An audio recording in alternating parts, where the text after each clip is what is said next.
Now, President Biden says U.S. troops will be out of Afghanistan by the end of next month. But the Taliban is on the move and reclaiming more territory, and there are fears of outright civil war.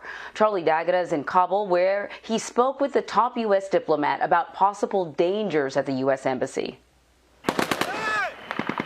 Across the country, districts are falling to the Taliban like dominoes. As U.S. forces head for the exit and militants inch ever closer to the capital, the U.S. Embassy has been taking a hard look at its own security situation. The top U.S. diplomat in Afghanistan is Ross Wilson.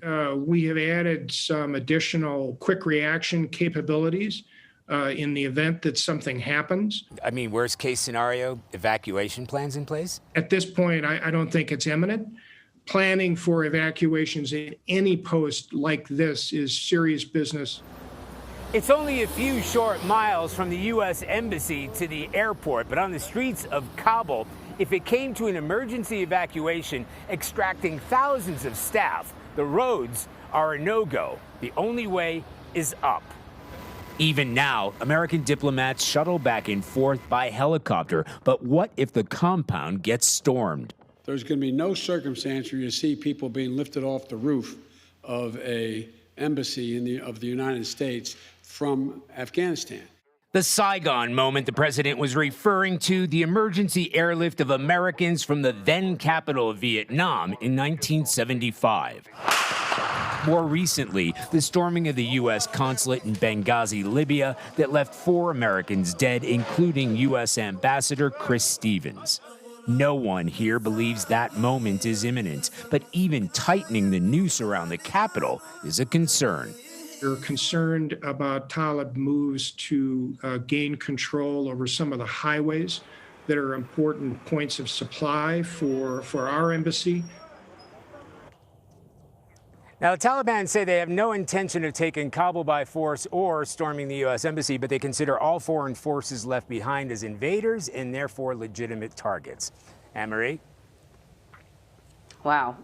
So U.S. intelligence says that the government of Afghanistan could fall 6 months after the American withdrawal. I think sort of their prognosis was downgraded to between 12 and 6 months for the Afghan government to maintain control. Now, President Biden in his speech yesterday denied that report, but I'm wondering what diplomats on the ground are telling you. Are they worried that the government is not going to be able to hold on to power there? Do you know, Anne-Marie, I think that's the number one concern here. Certainly the concern around the security of the U.S. Embassy, should that dire U.S. intelligence assessment come true.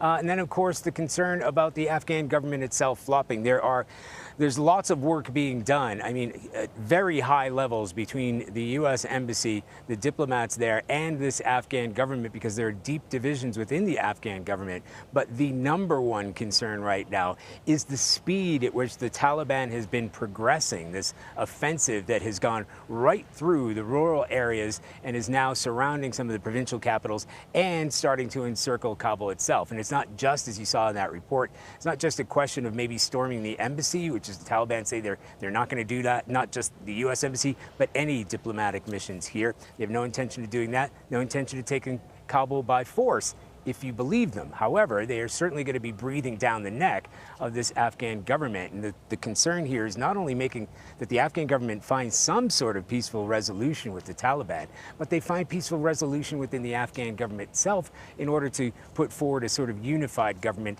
that the United States, that the Taliban and the Afghan government can negotiate with. So President Biden also said that it's highly unlikely there will be unified control over Afghanistan. And he sort of implied that an informal power-sharing agreement between the Taliban and the Afghan government was acceptable. But then I think to myself, well, then what sort of challenges does that present for U.S. diplomats? Just who are they then talking to when trying to negotiate with the powers that be in Afghanistan?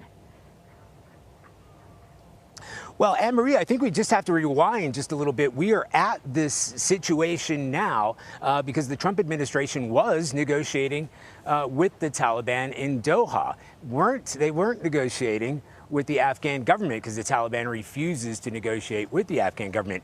So those diplomatic channels are already in place, and the diplomatic channels that are taking place right here in Kabul, including Doha, between the United States and the Taliban, and to a lesser degree through intermediaries with the Afghan government. So the process is in place and it is there, but I think we really need to face facts.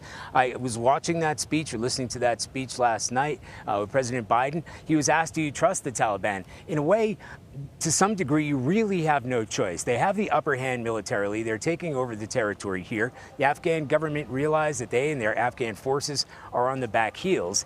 If they want to avoid a great deal of bloodshed and continued fighting in the provinces, possibly, potentially at Kabul itself, a city of 7 million people, this place is pretty big, they're going to have to find some kind of diplomatic solution there. So yes, it's going to come to a brinksmanship between the Taliban and the Afghan government. You can be sure that the United States is going to be working as intermediaries in order to try some resolution so that we can avoid the very worst of the violence. And so if the country is completely taken over by the Taliban, what does that mean for the U.S. diplomatic mission in Afghanistan?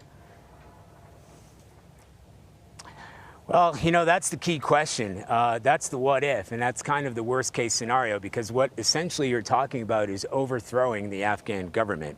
Right now, neither the Afghan government nor the Taliban have any appetite to negotiate with each other, and that's why the fighting is taking place here. Again, the Taliban have got the upper hand. If that prognosis is correct, if there's the intelligence assessment is correct, that the Taliban will be able to take over Kabul, Kabul will fall, and they're able to overthrow the Afghan government, then we really are in a sticky situation, because there's going to have to be, that won't mean, there won't be peace in Afghanistan, let me put it that way, if the Taliban are running the country. So they're going to have to negotiate with the United States and with Afghan partners, because this country is deeply divided. You don't just have the Afghan government on one side and the Taliban on the other. There are divisions within the Afghan government. It's very tribal, it's very territorial. Warlords are part of the equation now. We have local militias that are raising up against the Taliban. They're going to want a piece of the pie. So no matter how you cut it over the next 6 months, year, hopefully there will be diplomatic battles that are taking place, and the more they're talking, hopefully the less they're fighting. Let's hope so. Fingers crossed as we watch, over the next couple of months. Charlie D'Agata, thank you very much.